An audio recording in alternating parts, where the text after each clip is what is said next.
बेसन पिठाचा जराही वापर न करता बटाटे वडे आणि कांदा भजी कशी करायची तुम्हालाही प्रश्न पडला असेल ना. एकदा या पद्धतीने केली तर नेहमी याच पद्धतीने कराल.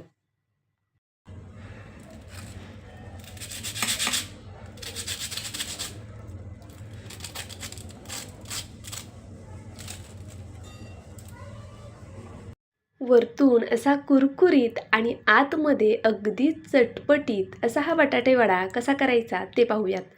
हा बटाटा वडा तुम्ही नक्कीच उपवास सोडायला करू शकता. साईड डिश म्हणून ताटामध्ये छान वाटेल.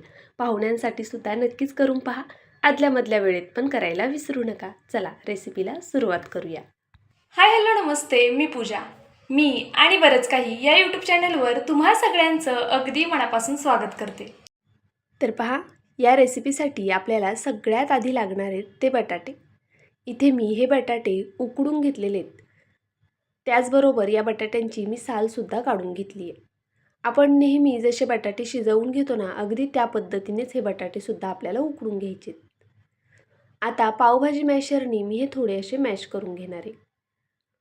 आपल्याला खूप जास्त असा बारीक करायचा नाही आहे बटाटा, पण त्याच्यामध्ये खूप असे मोठे मोठे बटाटेसुद्धा नको आहेत.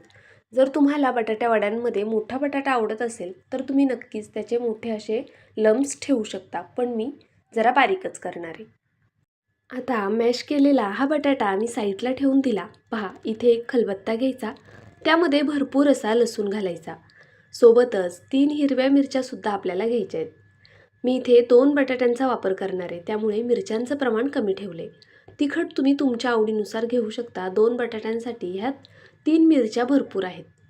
पहा, इथे मी आलंसुद्धा थोडंसं घेणार आहे. हे संपूर्ण आलं नाही घालणार मी. अशा पद्धतीने तुकडे करून यातलं अर्धच आलं मी यामध्ये घालून घेते. तर पहा, एवढं आलं मी यामध्ये घालून घेतलं. तुम्ही अद्रक म्हणा किंवा आलं म्हणा.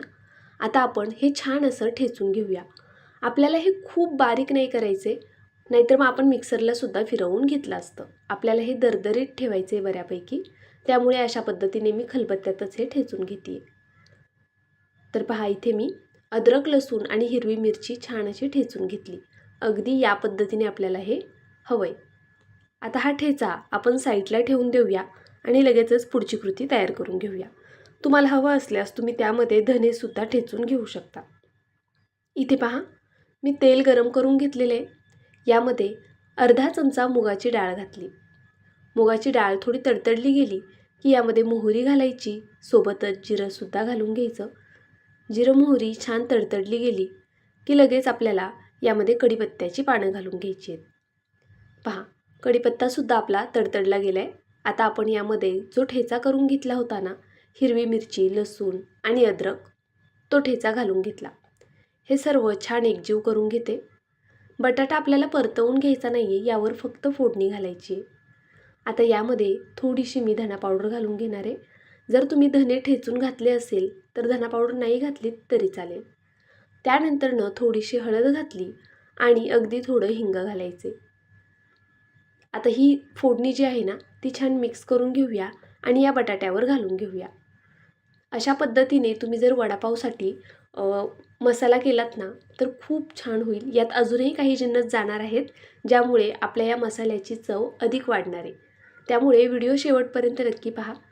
आणि व्हिडिओ जर स्किप करून पाहिलात ना, तर आदल्यामधल्या टिप मिस होतात. त्यामुळे प्लीज व्हिडिओ स्किप न करता पाहत जा. तर पहा, अशा पद्धतीने इथे मी हे सर्व मिक्स करून घेतलं. आता यात चवीनुसार मीठ घालूया आणि अगदी थोडंसं लिंबू घालूया. जर तुमच्याकडे लिंबू नसेल, चाट मसाला असेल तर चाट मसाला घाला किंवा आमसूल पावडर घातली तरी चालेल.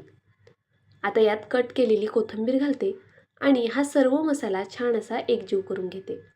पहा, मी इथे स्पूनच्या साहाय्यानेच हा मसाला एकजीव करून घेते, म्हणजे हाताची आग होणार नाही आणि हा व्यवस्थित असा एकजीव होतो सुद्धा. पहा, आता काय करायचं, असं हाताने पुन्हा एकदा थोडंसं फक्त त्याला मिक्स करून घ्यायचं, म्हणजे मीठ कुठे जर जास्तीचं राहिलं तर ते एकसारखं लागलं जाईल. पहा, इथे मी हातावरती छोटासा असा गोळा घेतला आहे आणि अशा पद्धतीने याचा बटाटा वडा करून घेणार आहे. आता मी हा वडापावसोबत नाही करत आहे. ताटामध्ये साईड डिश म्हणून उपवास सोडायला आपण अशा पद्धतीने वडे करू शकतो. जर तुम्हाला हवं तर तुम्ही चपटे वडेसुद्धा करून घेऊ शकता किंवा अशा पद्धतीने गोलाकार केलेत तरी चालेल. पहा, इथे आपले हे बटाटे वडे अशा पद्धतीने तयार करून झाले. इथे टोटल 6 वडे आपले झालेले आहेत. आता काय करायचं, ह्याचं बेसन पीठ जे आहे ना ते तयार करून घेऊया. आपण आज बेसन पीठ वापरणार नाही आहोत, त्यामुळे पहा मी इथे पोहे घेतलेत. पोह्यांमध्ये अजून काही घालायचं का आणि कसं करायचं त्यासाठी व्हिडिओ नक्की शेवटपर्यंत पहा. इथे मी हे स्वच्छ पोहे निवडून घेतले, त्यानंतरनं पाखडूनसुद्धा घेतलेले आहेत. यामध्ये बऱ्याचदा कचरा वगैरे असतो. पोहे चाळून वगैरे घ्यायचे आणि मग मिक्सरच्या भांड्यात घ्यायचे. आता पाणी न घालता छान असे बारीक वाटून घ्यायचे. पहा, जितके शक्य होतील तितके बारीक मी हे पोहे वाटून घेतले. असं दाणेदार याचंच टेक्स्चर आहे. आपला बारीक रवा असतो ना, जरा त्या पद्धतीने झालेले आहेत. आता यामध्ये 2 चमचे कॉर्नफ्लॉवर घालायचं, म्हणजे आपण जे पीठ तयार करणार ते छान मिळून येईल. पहा, कॉर्नफ्लॉवर नसेल तर 2 चमचे तांदळाचं पीठ घेतलं तरी चालेल. थोडासा ओवासुद्धा घालूया, कारण आपण बटाट्याचा वापर केला आहे. पचायला थोडा जड असतो बटाटा, त्यामुळे थोडा ओवासुद्धा घालून घ्यायचा. सोबतच मी इथे चवीनुसार मीठ घालून घेतलं आणि रंग छान यावा यासाठी मी थोडीशी हळदसुद्धा घालून घेतली. आता पहा, हे सर्व जिन्नस आपण छान एकजीव करून घेऊया. पाणी न घालता आधी हे जिन्नस एकजीव करून घ्यायचे, म्हणजे हळद व्यवस्थित अशी मिक्स होते. तर पहा, आता मी इथे थोडं थोडं करून पाणी घालणार आहे. एकदम पाणी घालू नका, थोडं थोडं करूनच पाणी घाला.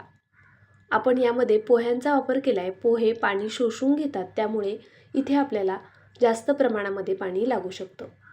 तर पहा, मी अशा पद्धतीने थोडं थोडं करून पाणी घालत हे सर्व मिक्स करून घेते. याच्या गाठी होऊन द्यायच्या नाही आहेत. जर गाठी झाल्या तर स्पूनच्या साहाय्याने अशा पद्धतीने दाबून दाबून त्या फोडून घ्यायच्या आहेत. मला इथे अर्ध्या वाटी पोह्यासाठी संपूर्ण 1 ग्लास पाणी लागलेलं आहे. तुम्हाला कमी जास्त लागू शकतं, त्यामुळे पूर्ण एकदम 1 ग्लास घालू नका, थोडं थोडं करूनच पाणी घाला. पहा, मी इथे हे सर्व छान असं एकजीव करून घेतलं. आता यामध्ये आपण खायचा सोडा घालूया. अगदी चिमूटभर मी सोडा घातला आहे, म्हणजे आपला जो वरचा लेयर आहे ना तो छान खुसखुशीत होईल.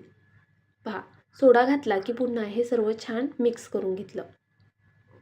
अशा पद्धतीने पहा, बॅटर खूप घट्ट नाही आहे आणि अगदीच पातळही नाही आहे. अगदी या पद्धतीने ठेवायचे. जर पातळ केलं तर यावरती बॅटर थांबणार नाही, त्यामुळे असं थोडं घट्टसरच बॅटर ठेवायचे आणि असा वडा यामध्ये डीप करून तेलामध्ये अलगद सोडून द्यायचा. मी मीडियम फ्लेमवरती तेल छान गरम करून घेतलेलं आहे. आपल्याला गॅस आता मोठाच ठेवायचा आहे हे वडे सोडत असताना, आणि मोठ्या फ्लेमवरच आपल्याला हे वडे तळूनसुद्धा घ्यायचे आहेत. जर तुम्ही गॅसची फ्लेम अगदी बारीक केली ना तर हे वडे तेल जास्त पिणार. त्यामुळे ही तुम्हाला खूप महत्त्वाची टीप दिली असं समजा. अगदीच फास्ट गॅस करू नका, पण मीडियम टू हाय फ्लेम ठेवायची आहे. मध्ये मध्ये थोडासा मीडियम करा, मध्ये मध्ये मोठा करा आणि हे वडे तळून घ्या. रंग गोल्डन सोनेरी येईपर्यंत हे वडे आपल्याला तळून घ्यायचे.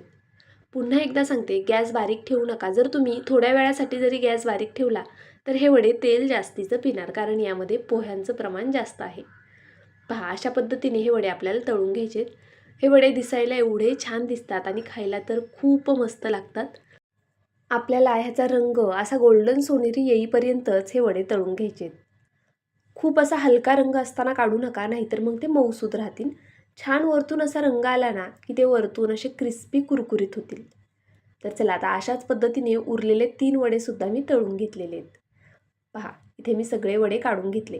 आता व्हिडिओच्या सुरुवातीलाच तुम्हाला सांगितलेलं आहे की आपण आज यामध्ये 2 रेसिपी पाहणार आहोत. बेसन पिठाचा वापर न करता कांदा भजी आणि बटाटा वडा. तर बटाटा वडा तर झाला, आता कांदा भजी करून घेऊया. त्यासाठी छान असा पातळ उभा कांदा कट करून घेतला. एक मोठ्या साईजचा कांदा इथे मी कट करून घेतला आहे. जे आपलं शिल्लक राहिलेलं बॅटर आहे ना, जे आपण बटाट्या वड्यांसाठी तयार केलं होतं, त्यामध्येच आपल्याला कांदा भजी तयार करायची आहे. आता ती कशी ते सांगते. यामध्ये मी कांदा घालून घेतला, 1 मिरची बारीक कट करून घालून घेतली, कढीपत्ता घातला आणि कोथिंबीर घातली. आता काय करायचं, यामध्ये चवीनुसार मीठ घालायचं. बॅटरमध्ये आधी मीठ आहे, त्यामुळे मीठ इथे बेतात घालायचं. फक्त कांद्यापुरतंच आपल्याला इथे मीठ वापरायचं आहे. आता पहा, हे सर्व मी छान असं एकजीव करून घेते. एकदा जर तुम्ही या पद्धतीची भजी केलीत ना, खरं सांगते तुम्ही नेहमी याच पद्धतीने भजी कराल, एवढी कमाल होते.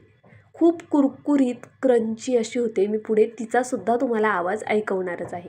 तर पहा, आता मी हे सर्व पीठ छान असं एकजीव करून घेतलं. तुम्हाला यामध्ये अजून कोणते जर एक्स्ट्राचे मसाले घालायचे असतील तर नक्कीच तुम्ही घालू शकता. आता आपण जे गरम तेल आहे ना त्यामध्येच ही भजी सोडून घेऊया. आपल्याला भजीसुद्धा आहे ना मीडियम टू हाय फ्लेमवरच तळायची आहे, कारण आपण यामध्ये पोह्याचा वापर केला आहे. जर तुम्ही भजी खूप अशी बारीक गॅसवर तळली तर ही भजी तेल जास्त पिणार. पहा, कढईमध्ये बसेल इतकीच भजी आपल्याला घालून घ्यायची. बरं, तुम्ही जर एक गोष्ट नोटीस केली असेल तर जसं आपण नेहमी बघा बटाटे वडे करतो किंवा भजी करतो ना, त्यावेळेस आपलं तेल पहा खराब होत नाही. तसंच ह्या पोह्यांपासून केलेल्या बटाटे वडे आणि भजीसुद्धा खराब होत नाही. आपलं तेल छान स्वच्छ आहे पहा, आणि भजीला रंगसुद्धा किती छान आला आहे पहा. असा छान गोल्डन सोनेरी रंग आला ना की मगच भजी आपल्याला काढून घ्यायची आहे. आता इथे मी तुम्हाला दाखवते याचा आवाज.